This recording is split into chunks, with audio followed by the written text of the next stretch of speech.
69% पास है, तो पहले पास वाले बताओ कितने। टोटल में से ध्यान रखना, टोटल हमेशा 100% लेना है। 100% में से 77% फेल हो गए तो पास कितने हुए, 23%।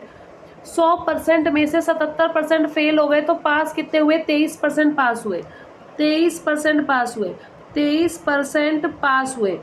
ठीक है, और किसका, हमेशा एक्स का लेना, ये ध्यान रखना, किसका, एक्स का लेना। एक्स का 23% पास, और नंबर्स में हमें दिया है 69, हमें का 69 विद्यार्थी पास है। एक्स का 23% पास, 69 बच्चे पास। यहाँ से एक्स का मान निकाल ही सकते हो, ये तो आता ही है अब तो। यहाँ से एक्स की वैल्यू क्या आएगी, 69 गुणा 100, 100/23, ये कट जाएगा सीधा सा, 3 बार में एक्स की वैल्यू आ गई 300। ठीक है, नेक्स्ट क्वेश्चन करा चुकी हूँ प्रैक्टिस में इस टाइप के क्वेश्चन, वहां से और क्लास देख करके समझ लेना। एक शहर की जनसंख्या, देखो इस टाइप के क्वेश्चन कितने ज्यादा आते हैं, इस टाइप के क्वेश्चन बहुत ज्यादा आते हैं एग्जाम्स में, तो ये तो बहुत सिंपल सी चीजें है, हमेशा ध्यान रखना। एक शहर की जनसंख्या 20,000 है, पहले साल में 10% बढ़ी, दूसरे साल में 15% बढ़ी, उसके बाद 300 व्यक्ति अन्य शहर में चले गए, तो वर्तमान में शहर की जनसंख्या देखो पहले कितनी थी, 20,000 थी, उसके अंदर 10% बढ़ गए और फिर 15% बढ़ गए। देखो इस चीज को समझ लेना, बाद की पूछी गई है इसलिए 100 नीचे, पहले की पूछी जाती तो 100 ऊपर लेती। यहाँ पे वर्तमान की पूछी है, पहले की तुलना में आज की पूछी है, तो आज तो बाद वाला ही हुआ ना। अब इसको सॉल्व कर दो, देखो 4 जीरो सीधे से कट गए, ऊपर वाली वैल्यू को मल्टीप्लाई करेंगे, ऊपर वाली वैल्यू को मल्टीप्लाई कर लो, 110 से 2 को मल्टीप्लाई कर लो, ये हो जाएगा 220, और फिर इस 220 में 115 को, आज क्या प्रॉब्लम हो रही है इसके अंदर, 220 और 220 को 15 से मल्टीप्लाई, 220 को 15 से मल्टीप्लाई 25,300, हमारे पास आया 25,300। ये क्या आई, वर्तमान की जनसंख्या आई, अभी कितनी है, इतनी, लेकिन 300 लोग चले गए, 300 लोग यहाँ से कहीं और चले गए, तो उन 300 लोगों को कम कर दो, उन 300 लोगों को कम कर दो, तो हमारे पास कितने लोग रह गए, 25,000, कितने रह गए, 25,000 लोग रह गए, 25,000 हमारी जनसंख्या हो गई। बहुत कॉमन क्वेश्चन है, ध्यान रखना, बहुत आता है एग्जाम में। ये देखो ये वाला क्वेश्चन भी बहुत आता है एग्जाम में, वही क्वेश्चन है, ये भी बार बार आता है, आयत का क्षेत्रफल, लंबाई चौड़ाई में परिवर्तन, बहुत रिपीट हो रहा है क्वेश्चन। तो सीधी सी चीज है, आयत की प्रत्येक भुजा में 10% बढ़ रही है, आयत की प्रत्येक भुजा, मतलब अभी तक हम आयत में लंबाई और चौड़ाई अलग अलग करते आ रहे थे, यहाँ पे वही चीज है, बस कंफ्यूज करने के लिए एक बार दे दिया है, 10% ही लंबाई में बढ़ोतरी हो रही है, 10% ही चौड़ाई में बढ़ोतरी हो रही है, और हमें क्षेत्रफल बताना है, तो बढ़ रहा है ना, तो प्लस का 10 और प्लस का 10, ये दो वैल्यू है, एक बार इन दोनों को जोड़ दो, एक बार इन दोनों को गुणा कर दो, एक बार इन दोनों को जोड़ दो, और एक बार इन दोनों को गुणा करके 100 से भाग दे दो। ठीक है, और इन दोनों को आपस में जोड़ दो, तो ये आ गया कितना, यहाँ पे 100 से 100 कट गया 1, यानी कि 21%, 21% की वृद्धि हो रही है। प्लस में आंसर आ रहा है यानी वृद्धि, माइनस में आंसर आता है यानी कमी। दो उम्मीदवारों के बीच चुनाव हुआ, चुनाव में डाले गए कुल मतों का 35% मत प्राप्त करके एक उम्मीदवार 15,000 मतों से हार गया, जीतने वाले उम्मीदवार को कुल कितने वोट मिले। देखो इस टाइप का क्वेश्चन भी मैं एग्जाम प्रैक्टिस में करा चुकी हूँ, क्लास के अंदर आपको समझाया हुआ है, इस टाइप के क्वेश्चन एग्जाम में आते हैं। दो उम्मीदवारों के बीच चुनाव हुआ, चुनाव में डाले गए कुल मतों का 35% मत प्राप्त कर लिया, कुल मत कितने थे हमें नहीं पता, हम एक्स मान सकते हैं कि एक्स का 35% वो उसको मिले, और वो हार गया, हारने की बात हो रही। ठीक है, मैंने तुम्हें बताया था हमेशा ध्यान रखना इनका गैप, इनका अंतर 15,000 मतों से हार गया है, 15,000 मतों से हार गया है। ठीक है, जीतने वाले को, हारने वाला और ये जीतने वाला, हारने वाले को 35% वोट मिले, तो जीतने वाले को कितने मिले होंगे, 100 से ही लगाना हमेशा, टोटल 100, 100 में से 35 को माइनस कर दो, 65%। ठीक है, हारने वाले को 35% मिल रहे हैं, जीतने वाले को 65% वोट मिल रहे हैं। अंतर कितने का है भाई, अंतर निकालना होता है हमें, अंतर क्या निकालना होता है, अंतर, क्वेश्चन करा चुकी हूँ ऐसा प्रैक्टिस में। हारने वाले को 35%, जीतने वाले को 65%, अंतर कितना हुआ 30%, और यहाँ पर 30% कितना दिया है 15,000, मतलब 15,000 का अंतर है, 15,000 मतों से हार गया या 15,000 मतों से जीत गया, इस लाइन का मतलब होता है अंतर, हारने और जीतने वालों के बीच का अंतर। तो कुल मिला के हमारे पास जो समीकरण बन रही है वो बन रही है 30% का x का 30% बराबर 15,000। x का 30% बराबर 15,000। ठीक है, ये निकालना आप लोग को आता ही है। x का 30% बराबर 15,000, x गुणा 30/100 बराबर 15,000। और यहाँ से x की वैल्यू निकाल लेंगे 15,000 गुणा 100/30। ठीक है, जिसको डायरेक्ट करना अभी तक आ गया हो डायरेक्ट कर लेना। मैं सिर्फ इस लेवल से करा रही हूँ कि हो सकता है किसी को नहीं आता हो। ठीक है, जीतने वाले उम्मीदवार को कुल देखो, अब यहाँ पे हमारे पास 50,000 आया। ठीक है, लेकिन 50,000 एक्स आंसर नहीं आया है। क्यों नहीं आया है? क्योंकि x क्या होता है हमेशा टोटल। x क्या होता है हमेशा टोटल। टोटल वोट कितने डले थे? 50,000 डले थे, लेकिन हमसे टोटल नहीं पूछे। क्वेश्चन करते टाइम क्वेश्चन को बार बार पढ़ लेना, अच्छे से पढ़ लेना, समझ लेना कि पूछा क्या है। लास्ट में एक बार चेक कर लेना हमने निकाला क्या है। हमने x निकाला, x होता है टोटल। पूछा है जीतने वाले को कितने मिले, तो जीतने वाले को हमने अभी देखा था 65% मिले। हारने वाले को 35% मिले हैं, जीतने वाले को 65% मिले हैं। तो 50,000 का कितना प्रतिशत निकालना पड़ेगा? 65% निकालना पड़ेगा। वो हो गए कुल वोट, वो हो गए वोट जो जीतने वाले को मिले होंगे। 50,000 का 65%, 50,000 का 65%, ये निकालना है हमें। 00 5 25 5 30 31 32 32,500, 32,500 इसका आंसर आ गया। ठीक है, और भी कई तरीके हैं करने के, पर देखो बेसिक के हिसाब से मैं चीज़ बता रही हूँ। कंसेप्ट से चलोगे कभी भी नहीं भूलोगे, और अगर ट्रिक सीखोगे तो हम कई बार भूल जाएंगे। जहाँ जहाँ ट्रिक काम की थी, मतलब जो क्वेश्चन बार बार रिपीट होते हैं उनकी ट्रिक हमने फटाफट से सीख ली, क्योंकि हमें याद हो जाएगी। जितनी ज़्यादा प्रैक्टिस होगी उस ट्रिक की हमें याद हो जाएगी। लेकिन जहाँ प्रैक्टिस नहीं होती है वहाँ हम नहीं भी बता पाते। ठीक है, हो गया। नेक्स्ट क्वेश्चन देखते हैं। नेक्स्ट क्वेश्चन, किसी वस्तु के मूल्य में 10% वृद्धि होने पर उपभोक्ता को उसकी खपत कितने प्रतिशत कम करनी होगी जिससे इस माह में खर्च ना बढ़े? ठीक है भाई, वस्तु के मूल्य में 10% की वृद्धि हो गई, उसकी खपत को कितने प्रतिशत कम कर दें जिससे उसके महीने में खर्च जो है वो बिल्कुल भी ना बढ़े। ठीक है, सीधा सा करते हैं वही वाली चीज़। देखो इसके अंदर भी ट्रिक नहीं लगाएंगे, नॉर्मल सा रूल ध्यान रखेंगे ताकि आप लोगों को ध्यान रहे। हमें एक चीज़ पता है, क्या? मूल्य गुणा खपत बराबर खर्च। अब चाहो तो आप लोग इसको 100 मान के करो, चाहो तो 10-10 ले लो। मैं पहले की बात कर रही हूँ यहाँ पे। पहले 10 रुपये मूल्य, 10 रुपये खपत और खर्चा 100 रुपये। और अगर हमें ज़रूरत लगे तो हम इसको 100 मान सकते हैं कि 100 रुपये मूल्य, 100 रुपये खपत, तो खर्चा 10,000 हो जाएगा। तो थोड़ा सा 10,000 में वैल्यू बड़ी हो जाती है, इसलिए मैंने 10 ले लिया। कुछ भी मान सकते हैं, कोई दिक्कत नहीं है। आप 100 मानो, 10 मानो, 50 मानो, बस 100 या 10 मानने से क्वेश्चन थोड़ा ईजी हो जाता है। आगे बोला क्या गया? वस्तु के मूल्य में 10% की वृद्धि हो गई। बाद की बात करें, मूल्य में 10% बढ़ा दो। देखो मूल्य पहले कितना है? 10 है। पहले इतना है 10 है, और इसके अंदर 10% बढ़ा देंगे तो मूल्य कितना हो जाएगा? ये चीज़ तो आपको पहले बताई हुई है, बेसिक सी चीज़ है जो स्टार्टिंग में बताई थी कि किसी की भी 10% बढ़ाएंगे तो 110 वैल्यू निकाल लेना, या फिर 10% की निकाल लो। अगर आपको कन्फ्यूजन हो रहा हो कोई दिक्कत नहीं है। 10 का 10% कितना होता है? 1 होता है। 1 रुपये बढ़ गए, वृद्धि हो रही है ना, 1 रुपये बढ़ गए, यानी पहले जहाँ वो 10 रुपये रेट थी अब वो 11 रुपये की हो गई। खपत में कितने प्रतिशत कम करना है, यानी x, हमें अभी तक नहीं पता इसलिए मैंने x लिया है, बराबर खर्च। खर्च कितना? इस माह में खर्च नहीं बढ़े, खर्च नहीं बढ़ना चाहिए, बस यहाँ 100 रहना चाहिए। खर्च नहीं बढ़ना चाहिए मतलब यहाँ 100 रहना चाहिए। तो यहाँ पे क्या आएगा? तो x की वैल्यू यहाँ पे हमें दिख रही है 100/11। x की वैल्यू सीधी सी भाई, ये गुणा हो रहा है ना, इसको देखो, इसको देखो, ये गुणा हो रहा है तो ये भाग में जाएगा, तो x का मान क्या हो गया? गुणा से ये भाग में आ गया, x का मान हो गया 100/11। लेकिन x क्या है? अभी की खपत। x क्या लिया है हमने? अभी की खपत, बाद वाली, यानी अभी की जो खपत है वो 100/11 है। लेकिन हमसे क्या पूछा है? हमसे पूछा है कितनी प्रतिशत कम करें, कितने प्रतिशत कम करें। भाई पहले 10 रुपये थे, पहले 10 रुपये थे, अब 100/11 हो गई।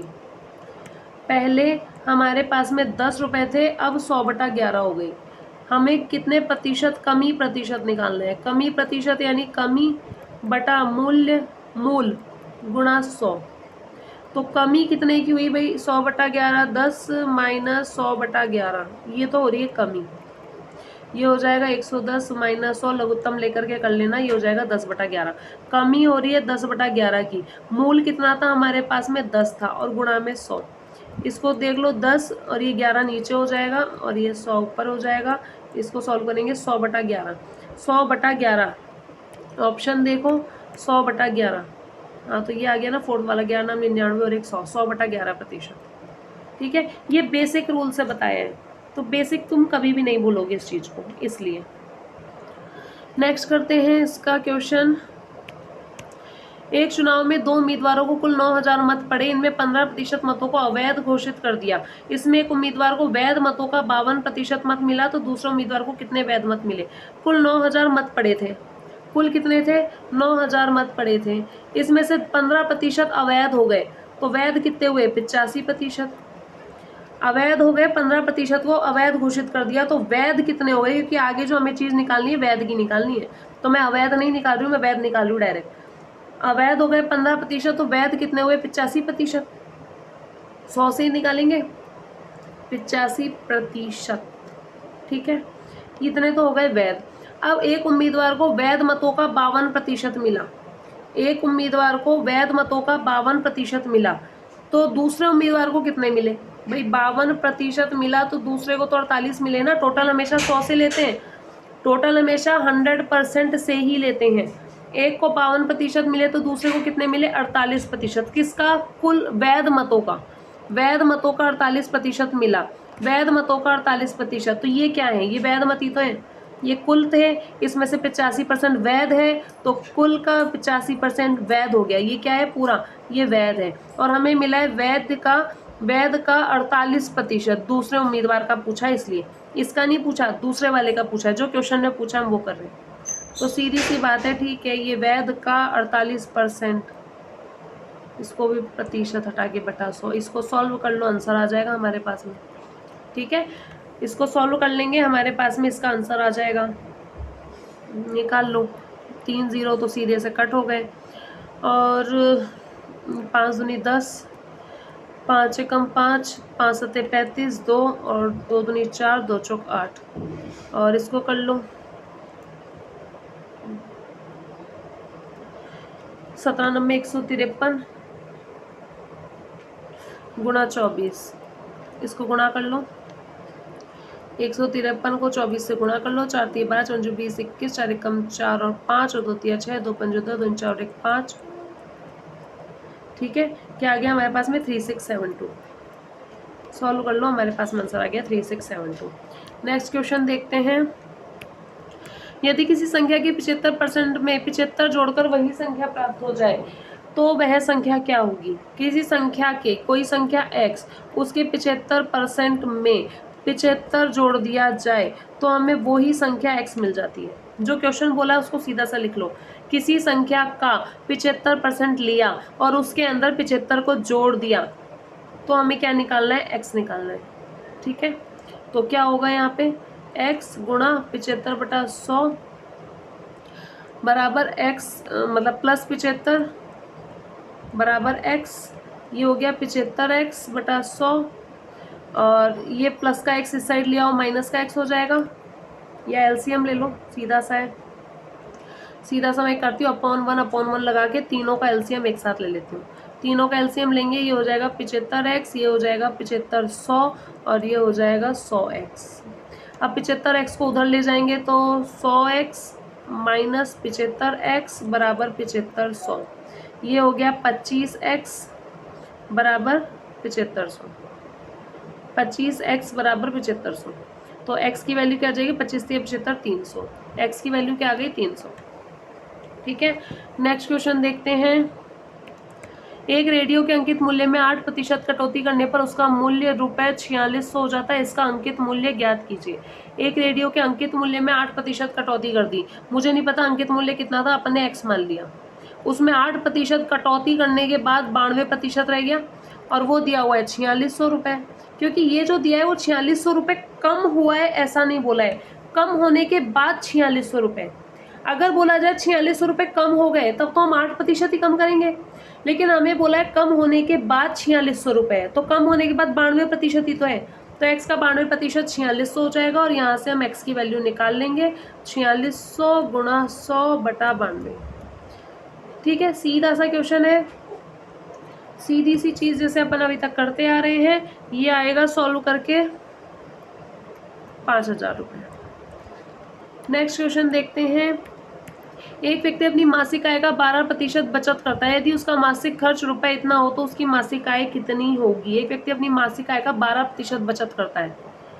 यहाँ पे समझना पहले इस चीज को, बचत बोली है 12%, 12% बचत है मतलब खर्च कितना है, 100 में से माइनस कर दो, खर्च कितना है 88%। खर्च कितना है 88%, क्योंकि हमें जो ये 9680 दिया है, खर्च दिया है, दोनों तरफ बराबर चीज लेते हैं। यहाँ पे खर्च दिया है 9680, तो खर्च हमारा है 88%, मतलब कुल का 88% जो है वो खर्च कर रहा है।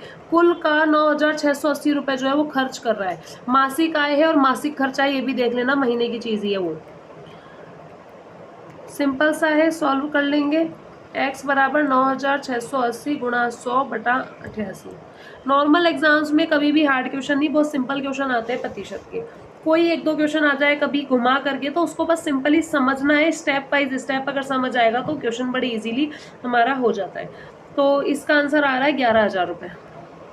ठीक है, नेक्स्ट क्वेश्चन देखते हैं अपन।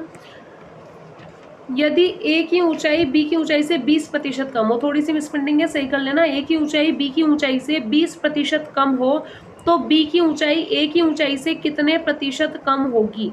ऐसा क्वेश्चन आपको कराया हुआ है, आपको बता दिया था ए बी से इतना ज्यादा है तो बी ए से कितना कम होगा। देखो क्या करना है, 20% बोला है तो 20 ऊपर, 20% बोला है तो 20 ऊपर, फिर आपको बोला है कि कम है, क्या बोला है, कम है, तो इसका मतलब 80 नीचे। इस टाइप का क्वेश्चन मैं करा चुकी हूँ क्लास में। अगर ए बी से इतना % ज्यादा है तो बी ए से कितना % कम होगा। तो जो प्रतिशत बोला है वो ऊपर, जितना कम है उसको नीचे, और गुणा में सीधा सा 100 करना है।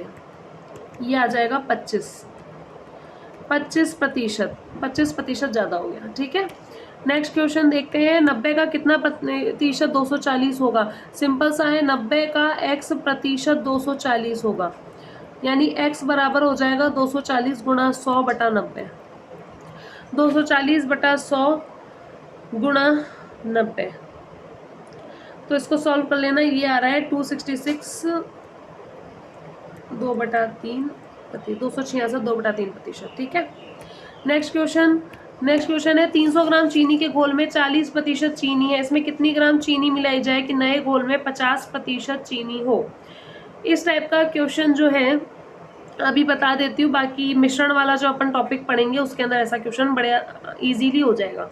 जो मिश्रण वाला क्वेश्चन पढ़ेंगे उसमें हम इजीली कर लेंगे। फिलहाल मैं आपको एक फॉर्मूला बता देती हूँ कि मिलाए जाने वाली कुल मात्रा कैसे निकाली जाती है, कितना मिलाया जाए। जब भी पूछा जाए कि कितना मिलाया जाए तो आपको क्या करना है, आपको करना है जो कुल मात्रा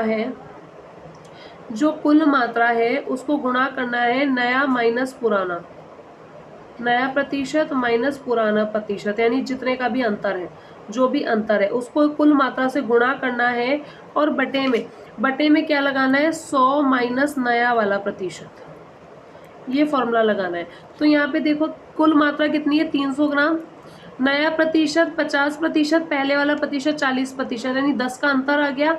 और बटे में क्या लेना है 100 माइनस नया वाला प्रतिशत, नया वाला प्रतिशत कितना है 50, तो ये हो गया 3000 और नीचे हो गया 50। इसको सॉल्व करेंगे 5 × 30 और 60 ग्राम। ये मिश्रण वाले में ज़्यादा इजी हो जाएगा, बाकी आप यहाँ से इस फॉर्मूले को याद कर सकते हैं अगर इस टाइप का कोई क्वेश्चन आए तो। नेक्स्ट क्वेश्चन, यदि नीता का वेतन पायल के वेतन से 25% अधिक है तो पायल का वेतन नीता के वेतन से कितना प्रतिशत कम होगा। सेम टाइप, x y से इतना प्रतिशत ज्यादा है तो y x से कितना प्रतिशत कम होगा। जो वैल्यू दी है उसको लिखो, नीचे 25% अधिक है मतलब 125 गुणा में 100, नीचे 25% अधिक है मतलब 125 गुणा में 100, ये हो जाएगा सॉल्व करके 20%। कितना आ गया इसका आंसर, 20% आ गया। ठीक है, इसका आंसर कितना आ गया, 20% आ गया। नेक्स्ट क्वेश्चन है, एक चुनाव में 2 उम्मीदवार थे, एक उम्मीदवार 30% मत लेकर 16,000 मतों से हार गया, कुल कितने मत पड़े। x यानी कुल निकालना है, 30% मत लेकर 60,000 मतों से हार गया, हारने वाला और जीतने वाला। हारने वाला 30% वोट मिले, हारने वाले को 30% मिले, जीतने वाले को 70% मिले। अंतर कितना हो गया? 50%। और हमें अंतर कितना दिया है? 16,000। 16,000 मतों से हार गया, मतलब अंतर है। x का 50% 16,000 है, तो x यानी कुल की वैल्यू हम निकाल देंगे, तो ये आ गया 32,000। 16,000, ठीक है। ऑप्शन